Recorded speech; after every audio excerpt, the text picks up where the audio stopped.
I was in primary five, and then this fellow primary five girl started calling me, "Hey, Bapo, Epondan," very strong words, Because of this, I kind of built up a resilience toward that and started to embrace my femininity. Like teenagers, they tend have this tendency to conform to other people. So I became a bit more how do you call it, conventional for a while.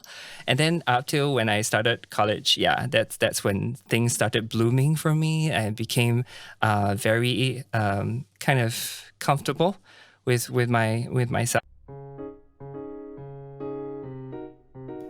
Welcome to the Labor Life Podcast, a podcast series by itallstartshere.sg, a community-based platform where any Singaporeans can talk to a trained listener and genuinely share about their problems without any fear of judgment. In this podcast series, hosted by one of our Hearbuds Magic Bowl, we hope to create meaningful conversations around mental health through the stories of Singaporeans, ordinary Singaporeans like you and me, but who struggled through the so-called laboured life. In doing so, we hope to raise awareness of mental well-being and break down the stigma surrounding mental health. So, let's start here. Podcast is especially dedicated to find out more about the journey of those who have been so-called labeled due to their mental health issues. We will also be exploring the journeys of the different individuals living the labeled life, and we hope to break the social stigma surrounding mental illness and the people who have them and are still recovering from them. And through this podcast, we also want to change the public's negative perceptions towards people with mental health conditions. All right, so now let's focus on our guest today. We have Hen Ping, Pam, and Daniel. So maybe Pam, you want to start first? Probably tell us more about yourself. Hi, Hakim. Thanks for having me here. So I'm Pam. I am 37 this year. I'm a mom. I'm currently not working. In fact, I actually left my job in March this year. I'll share a bit more later. Yeah, so currently I'm taking I'll say mid-career break. So I volunteer as a Hearbud since August. It's been like 3 months. I'm really enjoying it. And also I can see, the value we are bringing to people. So maybe Daniel, what about you? Maybe tell us more about yourself. Right. Hi, my name is Daniel. I've been... what's about me? I've been in the service industry for the past 11 years. So during COVID, that was when I started a career transition. So right now I'm a music educator. So next, Hen Ping. Yeah. So what about you? Tell us more about yourself and something new in November. Okay. I'm Hen Ping. I'm 35, turning 36 in 2 weeks' time. All right. So I'm also on a career break like Pam. Before that, I was working as an organizational psychologist and a data scientist. So actually stopped working around May this year to focus more on like mental health kind of outreach and writing on a blog and stuff. So something new for November.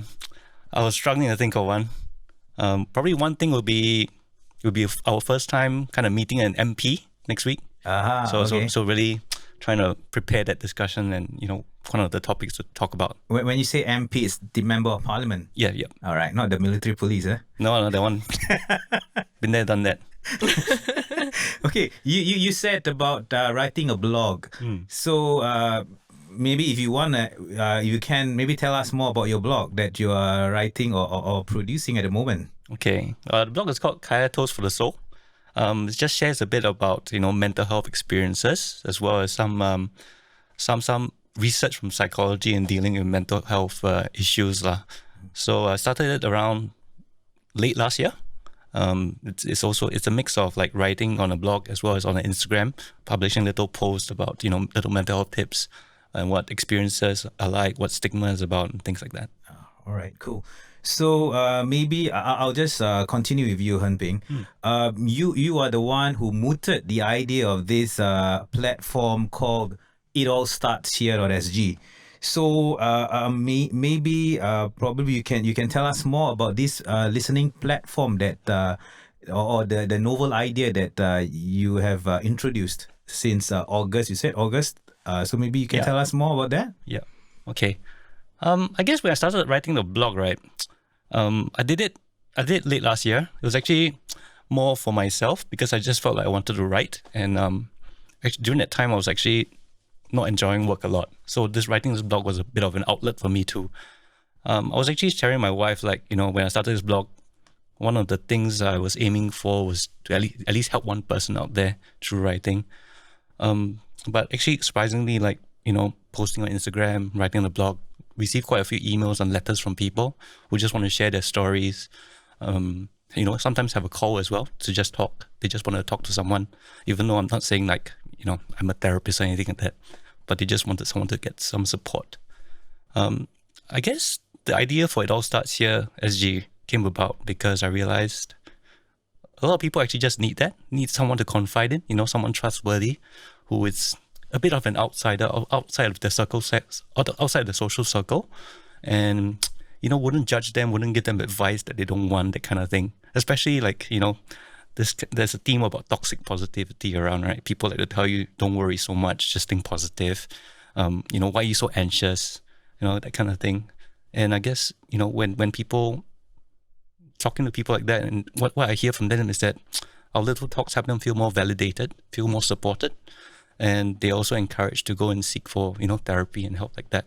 So I thought, yeah, why not kind of expand on that instead of just me doing it? Okay. And I spoke to everybody around here as well. Okay, you mentioned about toxic positivity. So maybe I'll just open it to all of you. Why is that not good? Toxic positivity.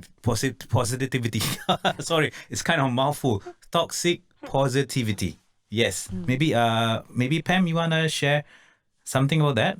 Yeah, so I'm not sure whether you all have experience sharing with a friend. For example, you say, I just went through a breakup, or I'm feeling really down, and they will say, you'll be okay, and you'll be better after this breakup, and you'll move on. At that moment, you know what the person says is right. Like, yes, you will move on and you will probably find another person, but at that moment, you really want someone to feel with you the pain of the breakup. Yeah, they are not validating what they are going through at that moment. Yeah. Okay, that's what you describe as toxic positivity.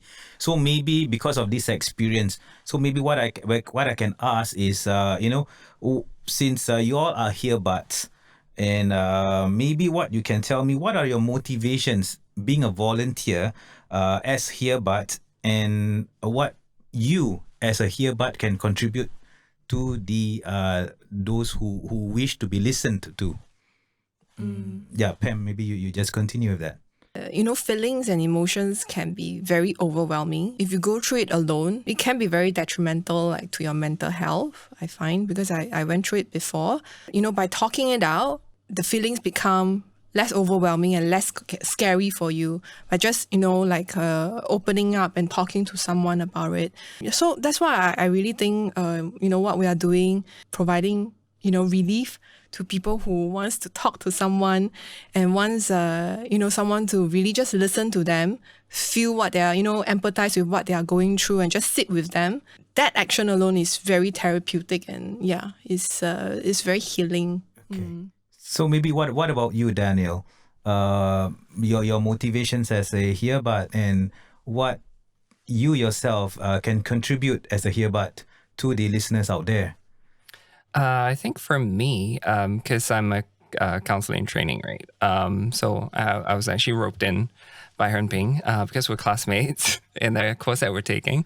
So for me, I'm very drawn to CBT, so the cognitive behavioral therapies. There's so many types. I was very drawn to them because I feel that people can think, right? They have the cognitive ability to think for themselves. So sometimes I feel that a lot of my problems have to do with how I think, how I perceive things. And I kind of extrapolated that to other people and start to see a pattern. Like people tend to have, for example, body image issues, right? So for me, how I like to help other people through being a earbud is, try to let them see their blind spot. Like what your own perception of yourself and the world, how that is kind of it forms a twisted image of how you see things versus how they really are. So this is kind of my objective. Yeah. All right. Then what about you, Henping?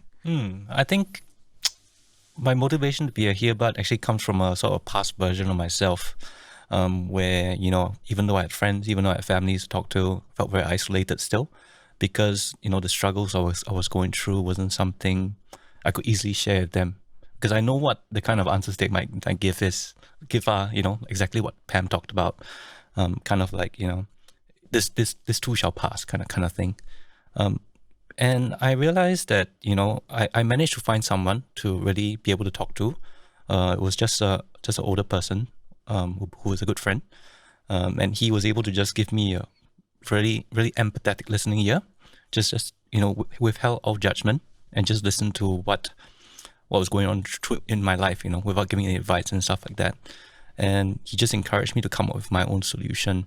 And I think sort of replicating that to what we do as hearbuds, is about presenting people with this very trustworthy person who all of us we try and aim to be, so that they can sort of leave aside, you know, all the defenses, you know, the egos and things like that in talking, and just really open up to us.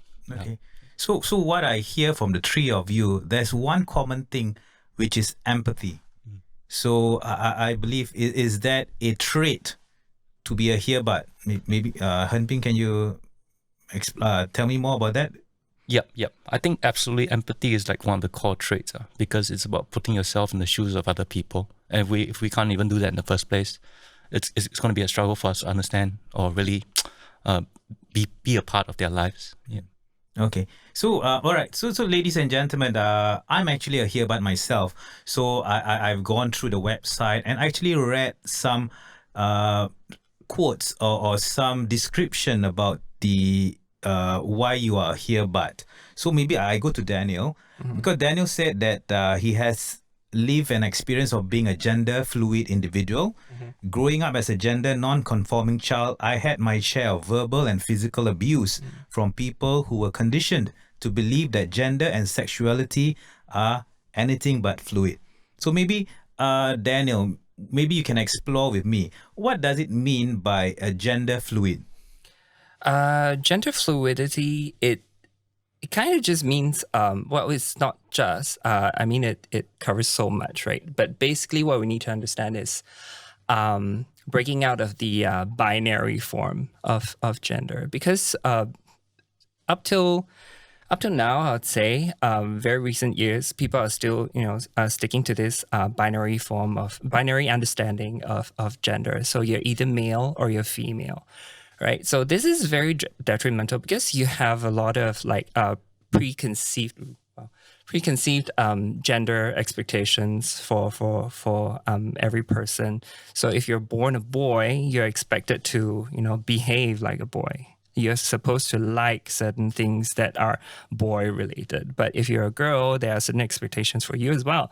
Expectations kind of build up barriers for people to get in touch with themselves. So back to your question, what is gender fluidity? So it basically means breaking down all these barriers to understanding that sexuality and gender can be very fluid. Like you can feel like you're non-binary, you know, at this point in your life, and then later on, slowly you embrace, certain sides, you know, your masculinity, your femininity. So it's not a constant thing. So that to me, that's what gender fluidity is. I see. Yeah. So for you, maybe I just if it's okay for you to answer me. So right now, where do you stand? Are you like more towards masculinity or femininity, or how do you sway? Wow. Okay, that's a great question. Yeah, because for me, I just feel that my sexuality and gender identity has shifted. So I'm 34 this year. So throughout my 34 years of being alive, I started off as a very effeminate boy. I was a middle child. I have an elder brother and younger sister, so I was quite campy when I was growing up in my hometown, right? So much so that I was the victim of just verbal abuse. I have female students when I was in primary school. I still remember very vividly. We were on the third floor of my school building. I was in primary 5, and then this fellow primary 5 girl started calling me, "Hey, Bapo, Epondan," very strong words, I remember feeling very down about it. It's like I feel verbally abused. Because of this, I kind of built up a resilience toward that and started to embrace my femininity, I would say. Yeah, so throughout secondary school, things happen. Like teenagers, they have this tendency to conform to other people. So I became a bit more how do you call it, conventional for a while. And then up till when I started college, that's when things started blooming for me. I became very kind of comfortable with myself. So right now I'm embracing my masculinity a bit more. So I'm working out a little bit more, putting on more muscle mass, and dressing a little bit more masculinely as well, I think. Yeah, so that's my transition. All right, that's it's fine. I think in any way you sway, I think it's at the end of the day, it's about how we view ourselves and how we feel confident of being which way we sway at, right? Yeah. So maybe just one last question for you on this gender fluidity. So what kind of clothes do gender fluid people wear actually? Well, there isn't a set kind of, like when you talk about the classic American guy, maybe he'll be wearing Gap pants or like checkered shirts and whatnot. There isn't a look like a menu to choose from. So I'll say for gender fluid people who identify as non-binary, there are so many ways they can dress themselves. For myself, I'm comfortable in just a flowy piece of pants, which I'm not wearing today. But there was once I wore it to school because I teach at a music center, right? I wore it to school, and I bent down to pick up something, and a fellow teacher saw me. I was like, "Teacher Daniel," I hate the word teacher lah. So Daniel, you're wearing a skirt. I was like, that's not a skirt. So I stood up. So I showed there was a slit. Not a slit. What do you call that? It's a pair of pants. It's just very flowy. A lot of fabric. That's it. So it's not a skirt. I was like, no, I don't mean that way. I mean you look nice in there. Blah, blah, blah. I was like, yeah, but I'm not wearing a skirt. It's in a pair of pants. Even if I did wear a skirt, I don't see if there's anything wrong with it. All right, Yeah. I agree with you. So maybe now moving on to Pam. Okay, I read that you have struggled with mental health issues during your burnout. Okay, and you are fortunate enough to receive support when you most needed it. So maybe tell us more about this burnout that you experienced, Pam. Almost 1 year ago, in November, December last year in 2020, I experienced a burnout. I believe it was due to me being a new mother, having new responsibility, the changes in the work from home, and also the demands from companies during this period where they need you to work from home, but they still require the same demands from you in terms of your contribution. So it was quite a tough year for me, 2020. I gave birth to my son in October 2019. I took 4 months maternity. And when I came back to work in February last year, it was like the start of the pandemic. So I remember looking forward to go back to office, to kind of like meet my colleagues again and all. And then we are being told to actually work from home. So I think all these changes really took a toll on me unknowingly. I didn't know. For me at that point of time, I was just doing what I needed to do. Definitely, I didn't feel good. I was constantly anxious. I'm always very stressed out. Work was really demanding because now that you don't need to commute, you have meetings like 9 a.m. all the way until 5 p.m. or even 6 because you can because you're at home. I really struggled with that, but then I see everyone doing it. So I'm like, okay, I guess, I just have to suck it up. And then on top of that, I have my newborn, my toddler. I found that I couldn't enjoy that period of being a new mom because I was so stressed about my job that I couldn't be present with my son and my family actually. I wake up every morning thinking about work, like anxious to like get into the first meeting by thinking about what's going to happen the next day again, like, work-wise, okay, like there's this meeting, like what I need to prepare and all. The triggering point was there was one evening, I ended my meeting, rushed to pick my son. And we came back, prepared his dinner, and then I was bathing him. And I remember I was thinking about, okay, that's that email that needs to be sent, that the next day I need to do this or I need to finish up this email. That I didn't realize that I actually turned on the hot water. Yeah, as in the water was hot.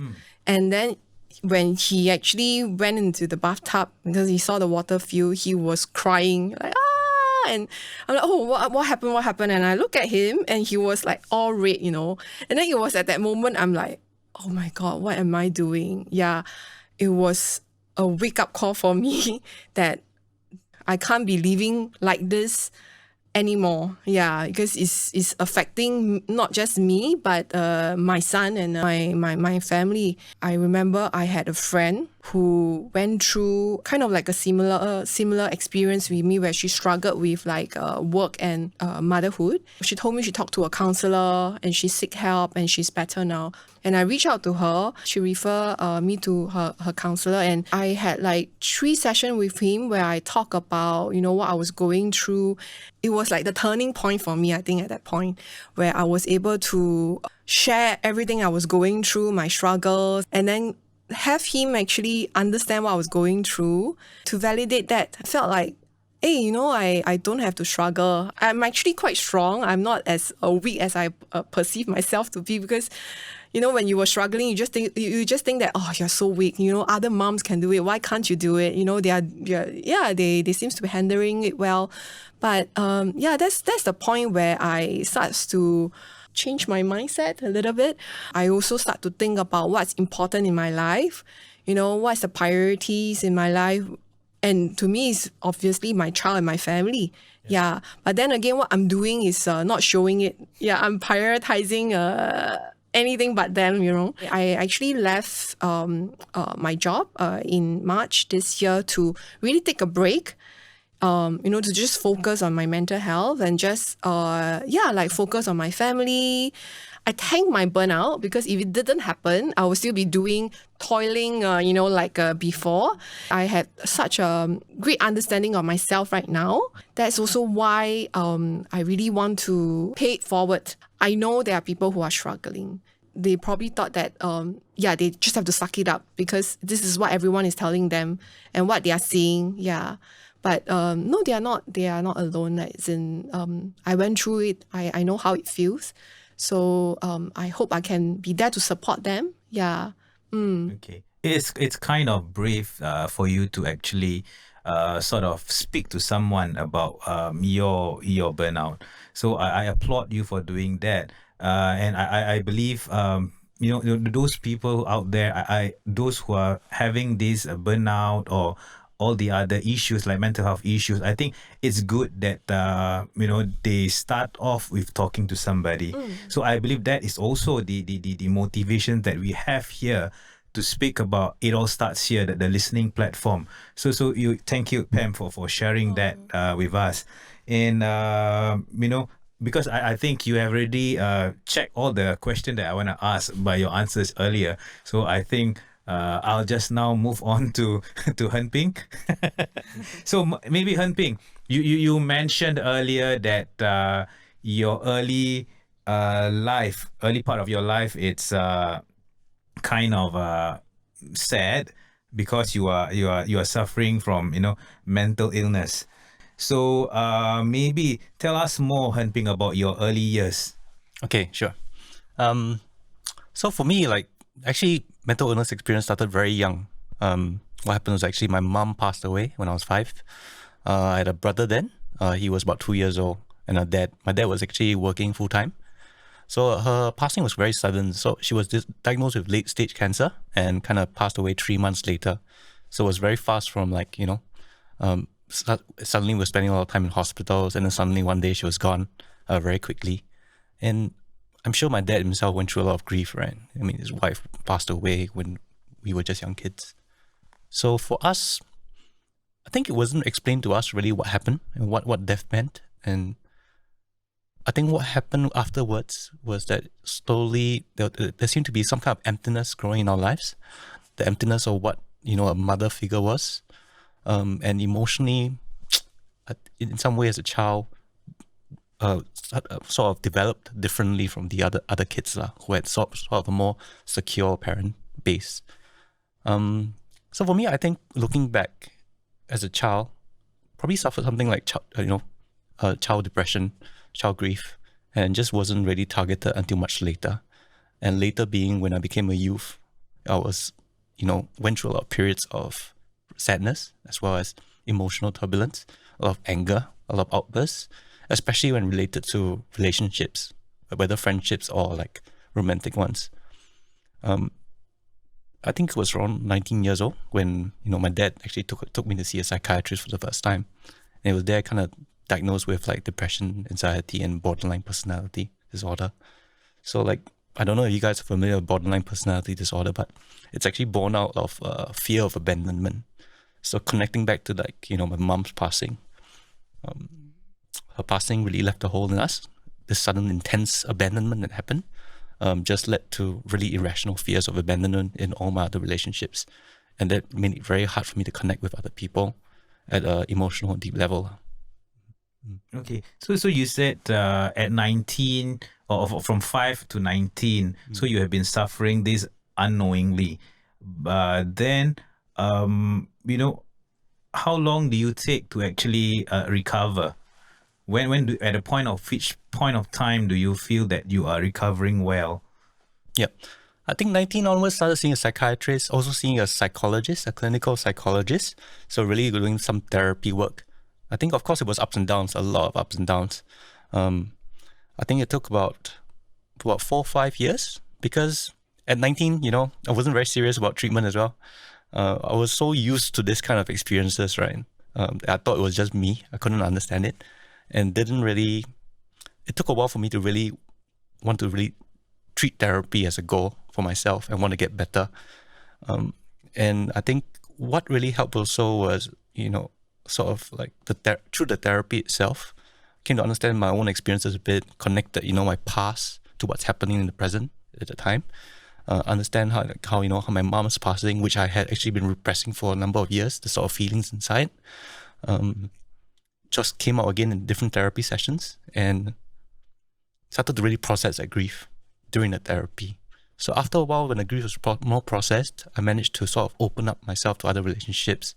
And I also saw it was at that point in time, I also saw how amazing therapy can be in terms of healing a person, and sort of wanted to be a psychologist myself. So I sort of fell into psychology in that way as well. And through the studies also just helped me to understand myself better. And it's been an ongoing recovery process. Okay.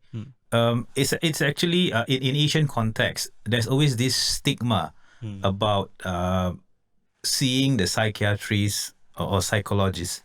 Because in Asian context, people are worried about these labels, when a parent sends you there. So it was actually brave of your dad to bring you to a psychiatrist. So how do you feel of this stigma that people relate people going to psychiatrists as abnormal? I think for me right now, of course, I think absolutely that there's nothing wrong at all with seeing a psychiatrist, right? Absolutely nothing. In fact, I think therapy should be normalized. It's good for every single person just to share their problems. I think initially because obviously the stigma has been reduced quite a lot across the years. But I think as a child, it was hush-hush for me. I kept it inside. I didn't tell people I was going to therapy. I didn't tell people I had depression, anxiety, or borderline personality disorder. Even my closest friend, hide that away. I think in that way, it contributed to a lot of the struggle, the stigma, right? The stigma causes people to hide away their problems. Yeah. All So I'm actually quite, because I also read about this borderline personality disorder. And is there a difference between that with a full-blown personality disorder? So I think it is part of the full-blown personality disorders lah. Don't want to go into too much detail, but there are a few clusters of personality disorders. Yeah, borderline personality is one of them. As I mentioned, like borderline personality, well, what actually from my experience, it was a lot of emotional turbulence, a lot of this constant feeling of emptiness, sometimes a lot of suicidal thoughts. All right. So I do have a special place in my heart for people experiencing borderline personality disorder. Yeah. So I heard also that I shortened it BPD. It's quite long. Yeah. Borderline personality disorder. So BPD, the people often have rocky relationships, both romantic and platonic, as what you have mentioned earlier. But I think I must applaud you. Look at you right now, happily married with 2 poor babies. So what can you say about the statement about that they should have people with suffering of BPD will sort of end up suffering romantically and platonically? I think that yes, BPD can create very rocky relationships, as you said, friendships and romantic ones. Like I said earlier, therapy was the one thing that helped me change, the way I saw relationships. I think Daniel as well talked about it, There's a lot of biases in our mind. There's a lot of what's the word? Blind spots, right? Yeah. And just addressing a lot of this blind spots, especially how my irrational perspectives of other people were, helped a lot. And it helped me to form, as you said, I'm happily married. I have a wonderful wife. So it can go away. Okay, good. Okay, just one last question. Yeah. I hear abandonment. Okay, so let's say you have a Facebook account. Somebody unfriend you. Would that be called abandonment to you? Yeah, that's definitely one of the triggers. I mean, it can be anything. It can be any single sign just taken and blown out of proportion, right? Someone taking a while to reply, you feel like, oh, this person is ignoring me, no longer wants to be my friend, and then BPD makes your thoughts spiral. Yeah. So it's like a trigger point. Every little thing will be a trigger point for people with BPD. Yeah, very much, and it's very hard to live that way because all kinds of support goes out the window, right? Is replaced by mistrust. All right. So thank you, Dan. Han Ping for that. So I have this question. Your opinions about the mental health issues facing Singaporean right now, about youth, adult, and seniors. So maybe one of you could take one each. Maybe Pam. Maybe can you tell us more about the adult your opinion about adults having mental health issues? I do think that the pandemic has really causes all this mental health issue with many adults, and yet there is a gap. We call it like the treatment gap where people who are going through all this issue, they are not seeking help. Yeah, there's not enough help, or they are not seeking help, so they kind of live with it. It's very sad to know that they don't have to go through this. Yeah, really. Yeah. So maybe you can give us one advice to these people, how to overcome it. Is it the early intervention, or maybe, I'm not sure. What would you say about this? I would say it starts with self-awareness. Yeah, that's being aware that something is not right. It can be your body. It can be your body giving you signs that, okay, maybe you are in a meeting and you are starting to feel giddy, or you are, having anxiety, you cannot breathe. And so these are your body's telling you signs that, hey, you need to, look at what's happening. You can't keep going on. So, look out for signs that, okay, you need to take a break, or you need to do something about it. Start with self-awareness. And once you have that self-awareness that something is not right, and then I think, then the next step will be to do something about it. It can be taking a time off from work. It can be, seeking, finding someone to talk to, your friends or your family, or, just reaching out like to find help, like through counseling or therapy. Yeah. So I think it starts with self-awareness. That is actually the first and most important step. All right. Maybe Daniel, you could explore about the seniors. Seniors. Well, I'll have to start by very briefly talk about my experience because I used to work in a hospital, a public hospital, and especially I was attached for how long was that? 6 months, I think, in a geriatrics ward. So I see a lot of elderlies who have some form of mental health issues. Yeah. The most common thing that I see is a sense that they're a burden to the family and they don't want to live anymore. The way that Asian people are brought up, again, it's a kind of toxic culture. Maybe I'm being very harsh, but I think that's just how it is, because as Asians, we're told, we don't say I love you often enough. We don't praise or compliment our children often enough. So we show our love by being tough on them. We call it tough love. That's called the Asian parenting, right? But it's, in a way, it's kind of toxic because we tell our children, okay, you did well this in your studies. This is what you're supposed to do. I'm not going to compliment you on that because that's what you're supposed to do. And then we kind of pass on this kind of parenting to our own children. And then when we grow old, right, our children shows love through this way as well. Yeah, I do agree with you about this culture that we are inculcated with since young, because our parents show love differently.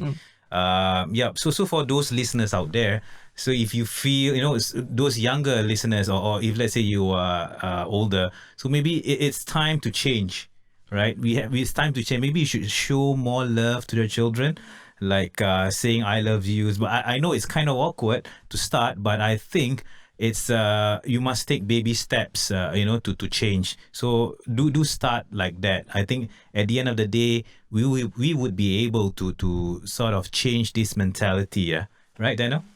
Yeah, totally. Okay. So now let's move on to Henping. So what do you think? Your opinion about mental health issues among the youth?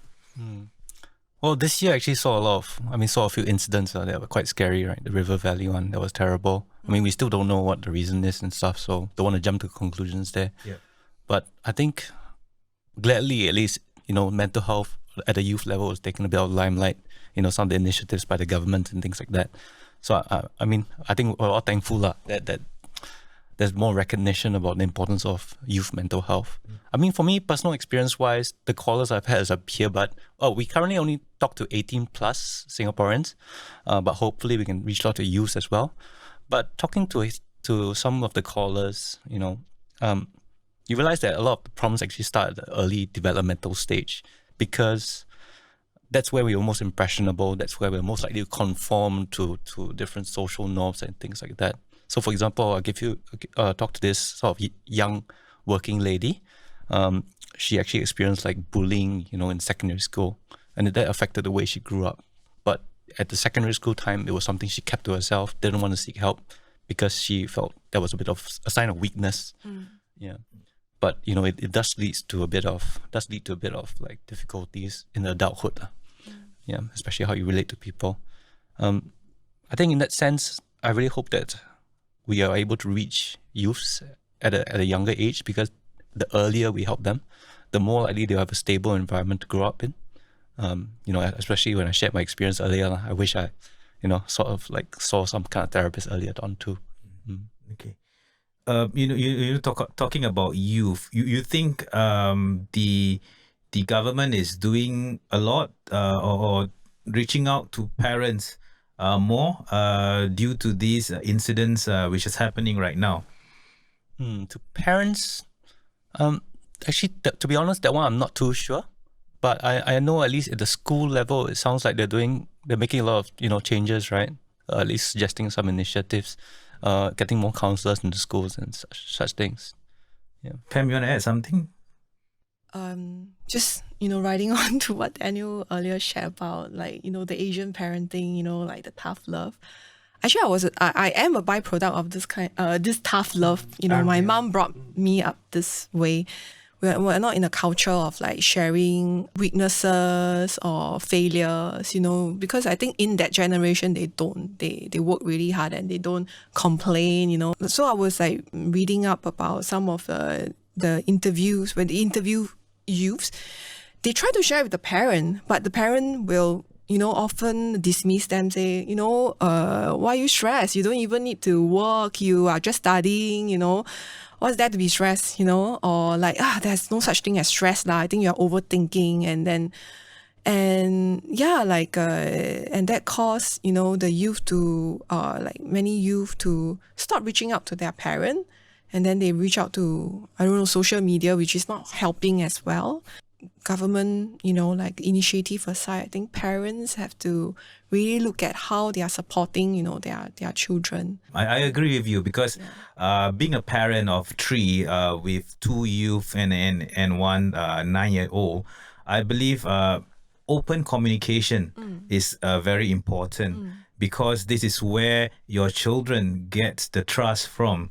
Like, so that they don't do things behind our back. So if let's say I got a 17-year-old girl, so I don't keep broaching on the subject, hey, you got boyfriend or not? You got boyfriend or not? So if you have an open communication, I believe the child itself or himself or herself will come to us and then tell us all these things. So at the end of the day, the open communication is key for a parent and child to bond with. Right? Absolutely. Yeah. Okay, so this is the second last question I'm going to ask all of you. This podcast is called the Label Life podcast series. So as someone who used to be labeled, like Daniel said, somebody from his class from primary 5. Babo! Yeah, that's kind of cruel.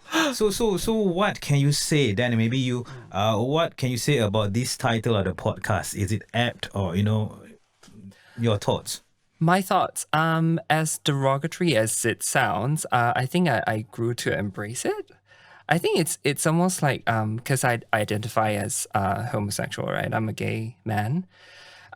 So I just feel that there are some things that you need to be proud of. Like there's nothing wrong with you. Like people will throw things like this just happens to be my sexual identity. So it's not the huge part of me. I wouldn't want people to say, oh, Daniel, the gay one, no? It's not all of me. It's just part of me. So I just feel that if you give me that label, I'll just wear it proud, but it's not all. It's how do I do this, huh? How do I put this in a congruent statement? It's only a part of me. So I would say labels aside, it's not my identity. Yeah.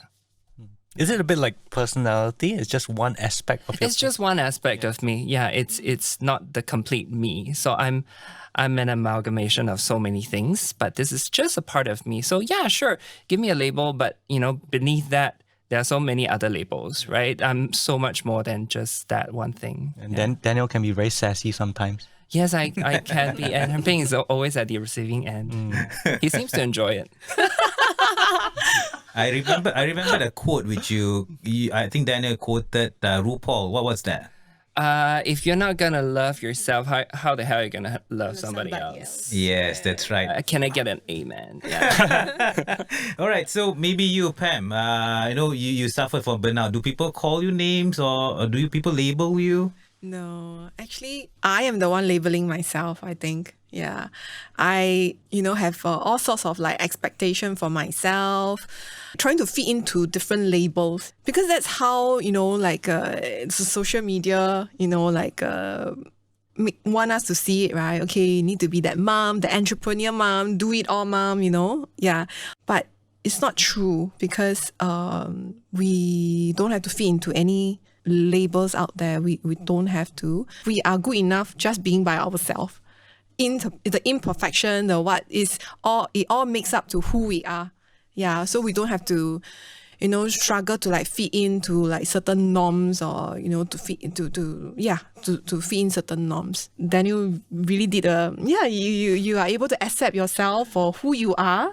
And so I'm very happy to hear people who are able to do that. Yeah, really, really. Yeah, sometimes I still struggle with this myself when I see, friends, achieving certain things. I'm like, oh, then where am I? Like, should I be, she's at that age and she's able to achieve this. Should I be, so you tend to like measure yourself against others. But then, you tell yourself, as long as you are true to yourself, you are, you are happy, with who you are, then that's what's most important. Like all these norms, that doesn't matter.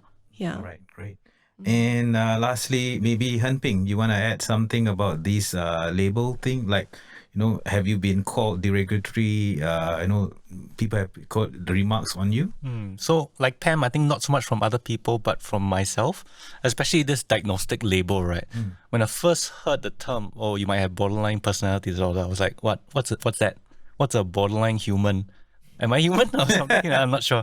So that part, right, it comes with a lot of anxiety. I'm sure people who are being diagnosed with certain things like, depression, anxiety, or like, bipolar, things like that, it can come with a lot of like fears about what's going on. Yeah. On the flip side, I guess it also helps because it helps to explain some of the things that's happening. As Pam said, it's just one aspect of who you are, right? It's something you're going through temporarily. Yeah. Even though that temporary can be quite long sometimes. But, it's like after a while, at least for me, I started to recognize that, oh, these are actually the signs and symptoms. There's a certain set of ways to get better. Because like all illnesses, there's some kind of treatment. And I think that, when you get better, you shed that label, and that label is just a single part of who you are. It's only one part of your journey, right? The rest of your journey is going to be amazing, except for Daniel's. You just had to add that. Yeah. Because he's more glamorous. His journey is gonna be fabulous. Right? Okay, so maybe before we end, being true to the roots of Funky Fridays with Bo, I usually ask my guest, okay? This is kind of a lifestyle podcast. So usually I ask my guests what you guys do on a Friday night. So let's say we put aside pandemic. So what do you do? Maybe Han Ping on a Friday night. Usually out with a friend and my wife, or a few friends with my wife, having some beers. So we missed that, right? Miss? Oh, is it? Oh, okay. Did that last week. Yeah. He's not missing out. It's not missing out, Okay. Yes. Yeah. So what about you, Pam? So for Friday, likewise with Han Ping, I like to meet up with friends, or just go for a night out with my husband, just drinks or movies. I don't know, I haven't been to the movies since the COVID, but I like to socialize, on Friday. Yeah. All right. So this one must be fabulous, Daniel. Yeah, always alcohol involved. So I meet up with friends at bars or bistros and whatnot. Spend a nice evening. Yeah, that's what I normally do. All right. So, okay, guys. So before we end, maybe I would like to sum up our discussion about this, about living the labeled life. To me, labels are actually black and white. Yeah. But the world is more complicated than that. Your identity, like what Daniel said, is not composed of one label. It's just part of it, and you are a sum of many different aspects of your personality and experience that come together to form a unique person, like every one of you. So labels actually don't run your life. I believe labels don't run our life, and labels actually put you in a box, but it can be in a good way, like what Hen Ping said. If for medical benefits, you know exactly what to expect of being this kind of label, so you know the treatment that you have to go through. So it's kind of good and bad as pros and cons of being to have a label, but I think you can actually open that box. Although it's in a box, you can open that box and break free. And I believe, guys, let's move beyond the label, right? And see how each and every one of us reach our true potential. So I think everyone will reach our own true potential. So I guess we just need to break free from that label. And I thank all of you today, Hen Ping, Pam, and Daniel, for sharing your journey with us today. And I hope for those listeners out there who will be listening to this podcast next week, because we're going to publish this podcast next week. And if they are listening in and if they need help, there's always Hearbuds here. And you could actually go into our website, www.itallstartshere.sg, right? Yep. So before we end everything, is there anything last words from Hen Ping, Pam, Daniel? Talk to us. Yep, we'll hear you out. So guys, thank you very much. Thank you. Thank you for coming, and thank you everyone out there who will be watching this. And don't forget our kickoff episode. No, sorry, not our kickoff episode. This episode, which will be coming in next week, and we also have a few episodes of journeys with people living the labeled life. So stay tuned, and thank you very much. Magic Bow out. Thank you, Thank you, Hakeem. guys. Thank you for listening. Bye. Bye. All right, thanks. Thank you for listening to this episode of the Labeled Life podcast, a podcast by itallstartshere.sg. You can follow itallstartshere.sg on our Instagram and Facebook. And remember, our earbuds are always here for you if you need a listening ear.